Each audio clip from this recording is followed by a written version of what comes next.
প্রজাতন্ত্র দিবসের দিন রাজধানীর রাজপথ উৎসবময়। আর ৫টা বাঙালির কাছে এবার প্রজাতন্ত্র দিবস একেবারে অন্যরকম। রাষ্ট্রপতি হওয়ার পর প্রণব মুখোপাধ্যায়ের এটাই প্রথম প্রজাতন্ত্র দিবস। ইন্ডিয়া গেটে অমর জওয়ান জ্যোতিতে প্রধানমন্ত্রী মনমোহন সিংহের শ্রদ্ধা জ্ঞাপন দিয়ে শুরু হয় ৬৪তম প্রজাতন্ত্র দিবসের অনুষ্ঠান। ততক্ষণে ঘটনাস্থলে পৌঁছেছেন কংগ্রেস সভানেত্রী সোনিয়া গান্ধী, একে অ্যান্টনি, পি চিদম্বরম সহ কেন্দ্রীয় মন্ত্রীরা। প্রধানমন্ত্রী অনুষ্ঠানস্থলে পৌঁছানোর কিছুক্ষণের মধ্যেই এবারের প্রধান অতিথি ভুটানের রাজা জিগমে কেশর নামগোয়েল ওয়াংচুকে নিয়ে পৌঁছন রাষ্ট্রপতি প্রণব মুখোপাধ্যায়। তারপর রাজপথে রাষ্ট্রপতিকে সেনাবাহিনীর অভিবাদন দিয়ে শুরু হয় কুচকাওয়াজ। দেশ দেখল সামরিক শক্তি। এবারের কুচকাওয়াজের অন্যতম আকর্ষণ ৫৫০০ থেকে ৫৮০০ কিলোমিটার দূরে আঘাত করতে সক্ষম অগ্নি-৫। কুচকাওয়াজে প্রদর্শিত ৪৫ দিন সমুদ্রে ভেসে থাকতে সক্ষম যুদ্ধজাহাজ আইএনএস বিক্রমাদিত্য। ঠিক ৩ বছরের মাথায় পুরনো ভয়াবহ স্মৃতি, ফের আগুন উল্টোডাঙার বাসন্তী কলোনির বস্তিতে।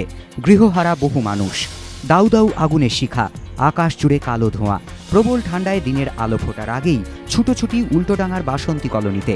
বাঁচার লড়াই, শেষ সম্বলটুকু বাঁচানোর লড়াই। ঘিঞ্জি এলাকা হওয়ায় দ্রুত ছড়িয়ে পড়ে আগুন। পরপর সিলিন্ডার বিস্ফোরণে ভয়াবহ রূপ নেয় আগুন। আগুন ছড়িয়ে পড়ে কলোনি সংলগ্ন ডাক আবাসনেও। প্রাণ হাতে নিয়ে পথে নেমে আসেন শতাধিক মানুষ। প্রাথমিকভাবে আগুন নেভানোর কাজে হাত লাগান স্থানীয় বাসিন্দাদের অভিযোগ, আগুন লাগার প্রায় ১.৫ থেকে পৌনে ২ ঘন্টা পর আসে দমকল দেরিতে আসাতেই আগুন ভয়াবহ রূপ নেয়। দেরিতে হলেও বোধোদয় সরকারের। চিটফান্ড নিয়ন্ত্রণে বাম আমলে পাঠানো বিলে রাষ্ট্রপতির অনুমোদনের জন্য কেন্দ্রের কাছে সুপারিশ করল সরকার। চিটফান্ড নিয়ে কিছুদিন আগেই জেলা শাসকদের নির্দেশ পাঠিয়েছে অর্থ দপ্তর। চেয়ে পাঠানো হয়েছে জেলায় জেলায় চিটফান্ডগুলি সম্পর্কে বিস্তারিত তথ্য। মহাকরণ সূত্রে খবর, আগামী সপ্তাহেই সেই রিপোর্ট জমা পড়বে। এরই মাঝে চিটফান্ডগুলির দুর্নীতি ঠেকাতে বড়সড় পদক্ষেপ করল সরকার।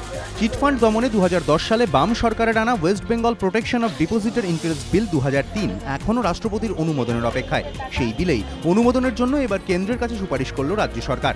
এর আগে গত বৃহস্পতিবার প্রাক্তন অর্থমন্ত্রী অসীম দাশগুপ্ত দাবি করেছিলেন, বিলটি আগেই রাষ্ট্রপতির কাছে পাঠিয়েছিল তৎকালীন বামফ্রন্ট সরকার।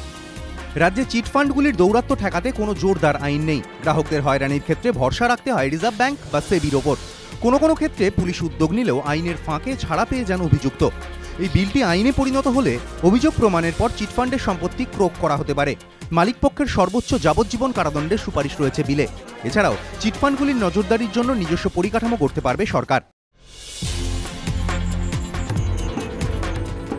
তার বিরুদ্ধে খুনের চেষ্টা ছাড়াও অস্ত্র আইনে গুরুতর অভিযোগ, কিন্তু তা সত্ত্বেও তাকে জিজ্ঞাসাবাদের প্রয়োজনই মনে করল না পুলিশ। তিনি বামুনঘাটা কাণ্ডে অভিযুক্ত তৃণমূল নেতা আরাবুল ইসলাম। শেষমেশ অভিযুক্ত তৃণমূল নেতাকে ৭ দিনের জেল হেফাজতে পাঠালো আদালত।